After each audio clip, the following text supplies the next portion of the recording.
in both teams. Good evening, everyone, and that was certainly the case tonight in Houghton. UP rivals Northern Michigan and Michigan Tech squared off not once, but twice in two GLIAC basketball contests. The women's game went down to the wire. Huskies head coach Kim Cameron was going over some instructions during a second half timeout. We pick up the action in the second half.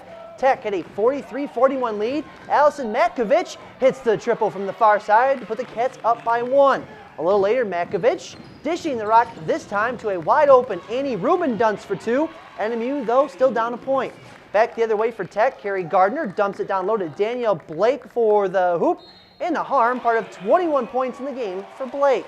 Another Husky also finished in double digits. Mackenzie Pertu drives all the way to the glass for 2 of her 30 points, and Tech was up 6. The Wildcats would fight back with a couple of minutes left. With the shot clock winding down, Alyssa Kola dials up a 3-ball and hits it. 22 for Kola, her team down 3. Under 5 minutes left, the Huskies up 2. Tech had a couple of looks at the bucket. Emily Harrison would come up with the bucket plus the foul. She finished with 8 big points. In a very tightly called game, the Huskies would take their free throws and make them down the stretch and win it 71-67. We had different people that had to step up, and we had to take advantage of our mismatches, especially offensively. I thought Danny Blake and Kenzie Pertu did an excellent job of leading our team tonight, and that was a tough and gritty win by all the girls. Kenzie was unbelievable. I mean, when she gets it in her head that she needs to make a difference in the game and take a leadership role, she really does that. But we knew coming into it that they were going to give us our best. They were going to give us the best Northern they had, and we knew we had to give our best, and it was a big 3-game stretch right here. And we just had to stick through the tired because we have tomorrow off, and we knew that if we just keep pushing, we could do it. The second half, they started getting offensive rebounds on us, and I think that really kept their possessions going and kept them with the basketball. We needed to rebound the ball better in the second half. We talked about it at halftime, and they went and got about 5 or 6 offensive rebounds that really, I think, changed the game because we couldn't get out in fast break what we wanted to do and couldn't get plays in the open court because we wouldn't come up with the defensive rebound. With the win, the Huskies are 13-2 now in conference play, good enough for second in the GLIAC North Division. NMU is now 9-6 in the North Division, sitting in third place. A good one tonight at the SDC. Over in the Sioux, the Lake State Lady Lakers lost by 10 points to Wayne State, 81-71.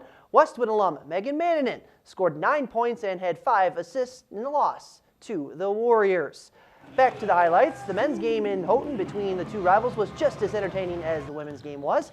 First half, NMU leading 2-0. Justin Newell goes to work in the lane, and he gets the fadeaway J to fall. Back the other way, though, for the Huskies. Ben Stelzer from the top of the key rises, fires, and he hits it. 19 points in the game for Stelzer, and Kevin Luke's team had an early 5-4 lead. The Huskies have always had a couple of true post players. Kyle Stankowski is one of them. Here, the turnaround hook in the lane is good. That tied the game at 7. As Blizzard, well, took a quick break from the action, stealing me a nacho, but he did get me one. It's always nice when UP talent stays here in the UP. Jordan Chartier, the pride of Superior Central High School, drains the triple. He had 6 points in the game. NMU's Chavis Madison would hit the long 2 here. He was one of 13 Wildcats to score 13 points.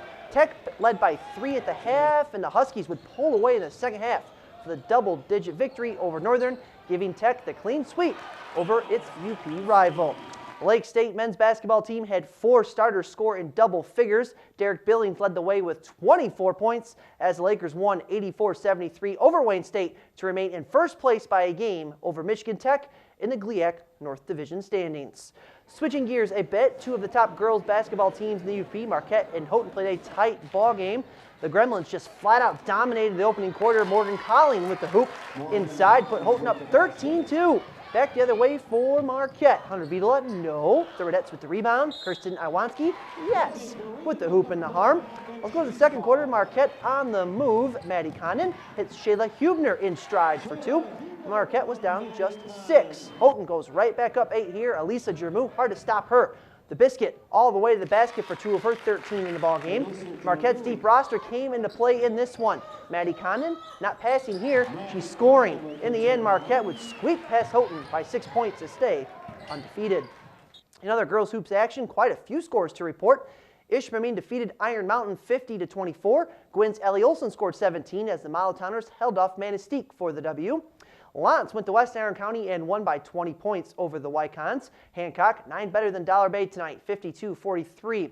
In Calumet, the Copper Kings defeated Lakeland and Hubble 62-14. It was Ontonagon 47, Ewan Trout Creek 29. In Crystal Falls, Lexi Gussert just missed around a bit and finished with it's called a triple-double, 29 points, 14 boards, 11 helpers, as the Trojans defeated Baraga. Chassell defeated Republic Michigami 57-27. In a close one, it was Waters Meet 43, Jeffers 41. North Dickinson had 3 in double figures in a victory over Mid-Penn. Stevenson put up 81 points tonight at home against Bark River Harris. North Central also won at home 44-35 over Carnegie. And it was Big Bay to knock 50, Rapid River 36. Back to the goods, the Houghton boys basketball team also came to Marquette County. They took on the Ishpeming Hematites. Opening minute of the third quarter, Ishpeming with the rock. Bobby Zalke fights his way to the hoop for 2, the blue and white up 11. More from the Hematites here. Ozzie Court bounces it in the post there. Derek Decare takes care of the rest. More from Decare later on. Houghton's Trent Kettery would hit a long 2 here in the fourth, but his team trailed by 19. But Jeff Olson, as you know, coaches from the start of the game to the finish of the game.